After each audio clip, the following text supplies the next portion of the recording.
Distressing scenes in Barcelona, where the Guardia Civil, sent by Madrid to thwart the wishes of Catalan separatists, behaved with an arrogance that had all the hallmarks of the justice meted out by Francisco Franco in the later phases of the Spanish Civil War.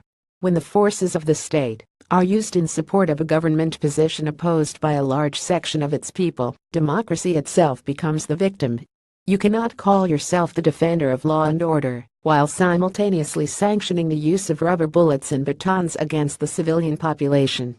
As things are, even though several millions of Catalans, possibly a majority, who oppose independence have been drawn into the anti-Madrid camp by the ferocity of the central government's response to a referendum, Prime Minister Mariano Rajoy clearly felt there was a reasonable chance the vote, if it had been allowed to proceed unopposed, would have gone against the center.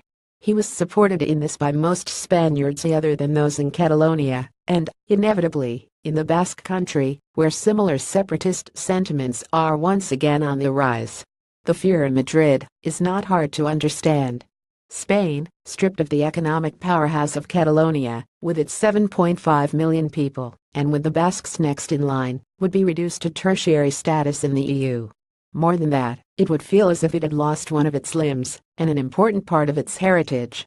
In England, similar concern was evident in the lead-up to the Scottish independence referendum in 2014. Some English felt good riddance to the Scots if they were ready to turn their backs on the UK. Most, however, were distressed by the prospect of the border turning into an actual frontier. They could accept the loss of Northern Ireland with relative equanimity. The Northern Irish, unlike their southern neighbours, have never been fully accepted as part of the British family. Rather, they are considered as second cousins once removed, and troublemakers at that. But not the Scots. In war, the English look to the Jocks to have their backs. In peace, they look to them to help them run the country. They would be missed. With all that said, the Westminster government allowed the 2014 referendum to take place. English riot police were not sent to Edinburgh and Glasgow to seize ballot papers and block the entrances to polling stations. Instead, London relied on the good sense of the Scottish people, who duly obliged with a 45% vote in favor of Remain. The Spanish should have learned a lesson from this. Democracy is never easy, and referendums are always a lottery. But the indications last week were that Catalans would vote to stay part of Spain in return for a promise of increased power.